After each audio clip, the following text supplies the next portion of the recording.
In a year of colorfully bright hero shooters getting ready to take over, Lawbreakers is something different.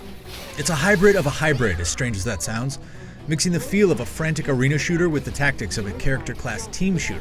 Then it sends the whole thing into a freeform spiral by bending and breaking the laws of gravity.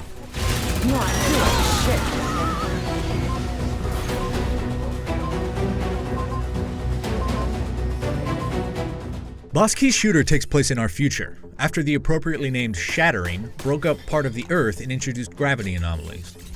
But the story goes that people are starting to use these anomalies in their favor, learning how to pull off crazy maneuvers, which is similar to how I felt a few matches into Lawbreakers. The map I played, Grandview, houses an anti-gravity bubble in the center. These distortion fields force you to think about things like trajectories, propulsion, weightlessness, and verticality as you move. In short, they mix things up really well. After playing for several hours, I've been describing Lawbreakers as Quake meets Team Fortress 2 set in a futuristic Crouching Tiger, Hidden Dragon world. It's fast and surprisingly fluid. Characters defy physics, moving in unexpected ways with abilities like sprints, ridiculously satisfying grappling hooks, and afterburner jet engines. Lawbreakers is a straightforward two-team competition, featuring the, wait for it, Law side and the Breakers side. Each team has 4 classes, identical on both sides, though more are currently in development. You've got the brutish Titan that soaks up damage and bullies the other team by flinging rockets and electricity. There's the Enforcer, your more traditional all-purpose playstyle character. He's got a sprint, an assault rifle, and a charge-up heat-seeking burst-fire rocket launcher. The Vanguard is the nimble, jet-powered, chain gun-wielding menace that lobs shards of fire from the sky and crashes down on opposing players, creating her own anti-gravity bubble. And lastly, the Assassin, who whips herself around the level with a futuristic grappling hook, striking from unpredictable angles with a charge-up shotgun, or coming in really close with her twin blades and a whirlwind ultimate ability. Though classes play identically on either team, the characters and personalities are unique to their respective sides of the law. For example, the Enforcer on the Law side is the no-fuss Axel. Not gonna last much longer. You like the smell of napalm? While the Breakers Enforcer role is filled by the loudmouth Kintaro. Shit! You are weak!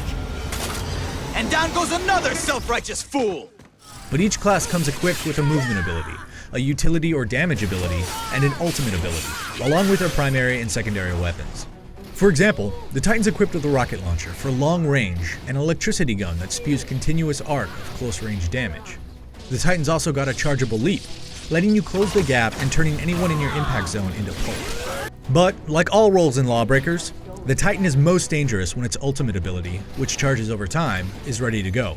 Activating it unleashes a shockwave of force that, again, leads to very pulpy things in your immediate vicinity. After that, the Titan can hurl lightning from its hands, electrocuting enemies and locking down an area. But while the Titan is a powerhouse, it's also got the slowest movement speed roll in the game. That's where the gravity anomalies come into play, along with Lawbreakers' unique backfire ability. Entering the anti-gravity bubble means that when the Titan blind fires backwards, a feature everyone can do, it's propelled forward. But this added mobility comes at the cost of spending ammunition. And that's what stuck with me about my few hours with Lawbreakers. It wasn't just the close, white-knuckle matches or satisfying kills. It's that pervasive sense of min-maxing movement and tactics. Every character has these little tricks, these little ways to maximize speed and potency of their arsenals in order to perfect their role, and all of them are distinctly different. I'd be lying if I said I didn't die half a dozen times trying to swing around outside the back of the map with the Assassin's grappling hook. But when I got the hang of it, I could leave my base and within the span of a few seconds land in the enemy's base without ever touching the ground. It's exhilarating to pull off. As someone enamored with super competitive multiplayer, Lawbreakers has undeniably piqued my interest. It's a dirtier and darker take on the class-based team shooter, aimed at a more adult audience than most of its peers. But more importantly, it's been a long time since a game's movement felt so satisfying, and I'm looking forward to seeing more from Lawbreakers later this year. For more on Lawbreakers as it becomes available, you're already in the right place. IGN.